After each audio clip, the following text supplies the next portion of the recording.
Have you heard of the John McNeil case? Have not. Never heard of the John McNeil case? Not at all. No. Never heard about it? No. Okay. Okay. I just want to tell you just a little bit about it, and then maybe just get your reaction to it. Okay. So the John McNeil case is a case right now that's in the courts. In Atlanta? Yes, it's in Georgia. It's in Georgia, of course, right now. John McNeil. Well, first let me say a little bit something about Kennesaw, Georgia. Okay. Kennesaw, Georgia. Have you ever heard of Kennesaw, Georgia? Is the only place in America where you are required to have a gun if you own a home. Okay. Okay. So it's illegal if you don't have a gun if you own a home. Okay. Okay. Really? Yeah. So know that. you have to own a gun if you own a home. Okay. So John McNeil is a man. He's a black business owner, and he was getting a $450,000 home built. Okay. And he kept getting into it with the builder, and they couldn't really get along. You know, he wasn't really happy with what he was doing with the home and different kind of things like that. So he told him, look, you have 10 days. And after those 10 days, you know, you have to pretty much leave the property. It's not working out, you know. We're just not working out, okay? So after those 10 days, the guy didn't finish what he was doing, but he did leave the property. Now, about 30 days after that, his son, John McNeil's son, which is the owner of the property, was at the house, and he heard somebody in the backyard. Now, as he saw this person in the backyard, he starts yelling out, like, you know, who is that? You know, get off our property, blah, blah, blah. Now, as he's telling him this, you know, he's like, they start getting into it, him and the man. But he doesn't know who this man is, okay? Right. So he calls his father on the phone. Now, LaRon calls his father, John McNeil, and was like, Dad, there's somebody on the property, you know, I don't know who it is. At this point, he can, Epps is getting a little bit closer, right, and he can kind of pick up who it is. The dad can kind of pick up who it is. Right. And at this point, he's like, LaRon is telling this man, get off the property.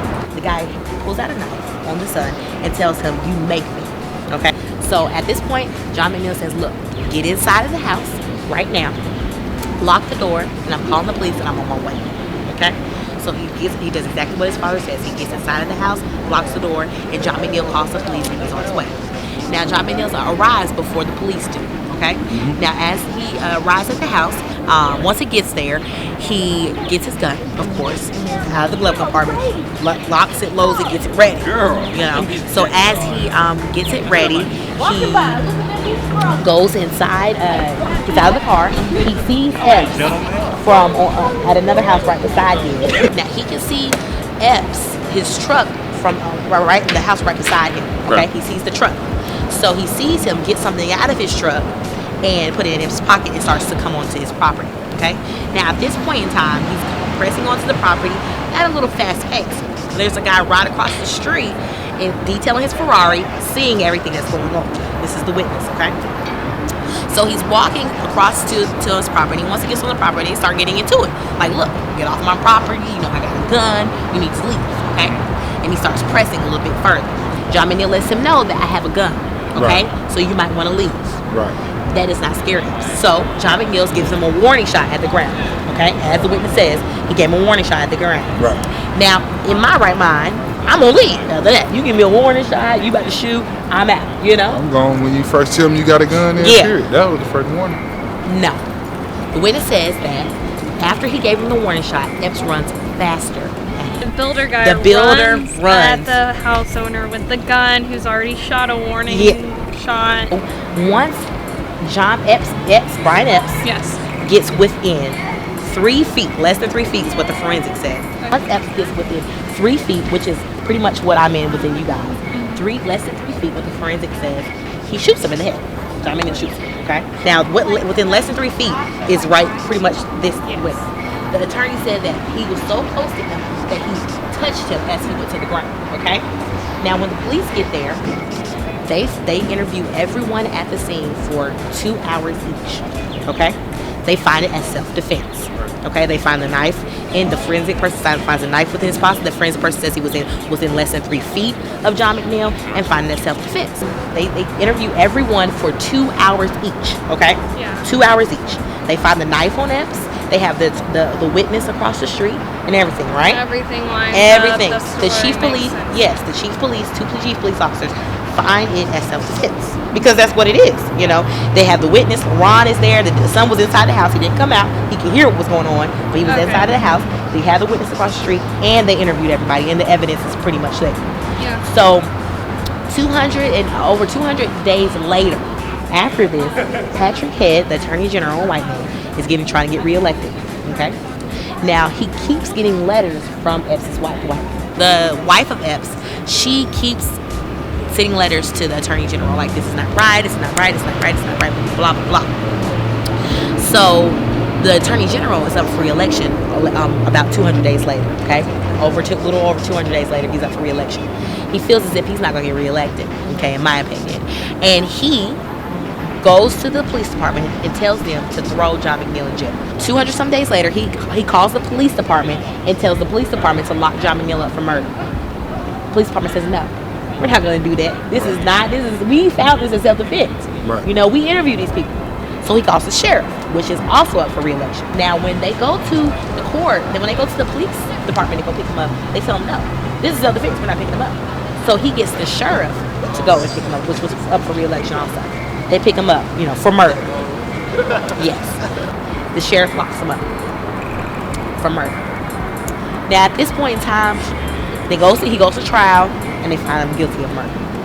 In court, the two chief police officers that were on the scene testify and say this is self-defense. Right. Okay?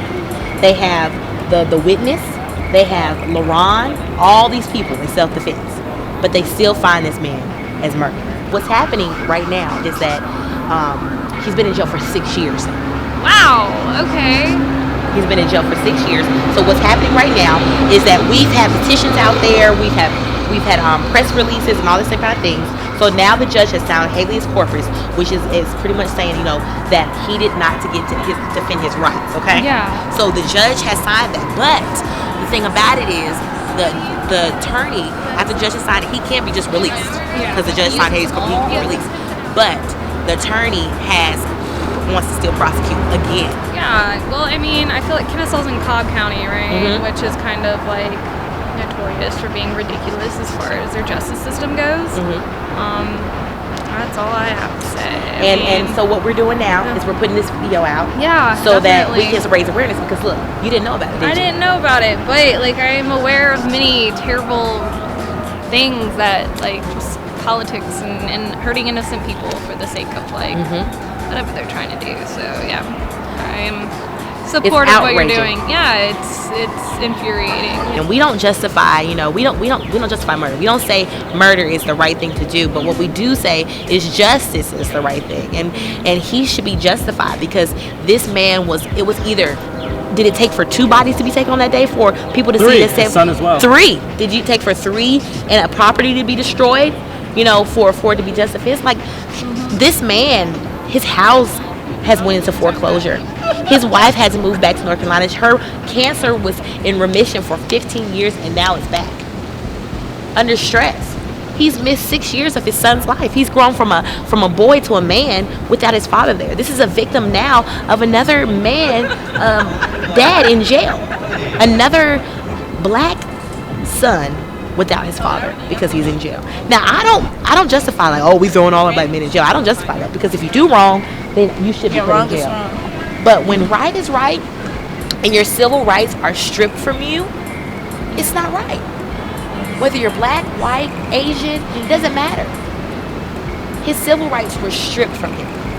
And that is something that we have to understand, that we have to still fight for today, is our civil rights. It's not dead. It didn't die with Martin Luther King.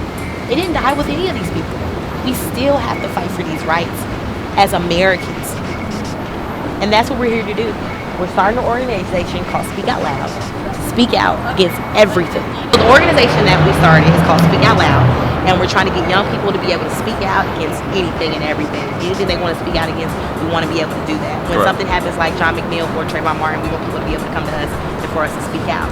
We have the NAACP behind us, the SCLC. We have a whole bunch of different organizations that are backing us. And not just little things like this, but the things that happen in school, the things that happen in your neighborhood. We want to speak out against everything. Anything that's not right, we want to speak out against. And this is the beginning. So as you can see, no one really knows about the John McNeil case. And this, with lots of other cases, have been swept under the rug. But we're here today to make sure that everyone nationally, internationally knows about the John McNeil case. Because see, everyone is outraged. I'm outraged, and you should be too. This is an outrage. We have to get John McNeil out of jail. I didn't think stuff like this really happened. So you can go to jail even though everybody said you didn't do it? Ain't nothing changed. Still the 1800s.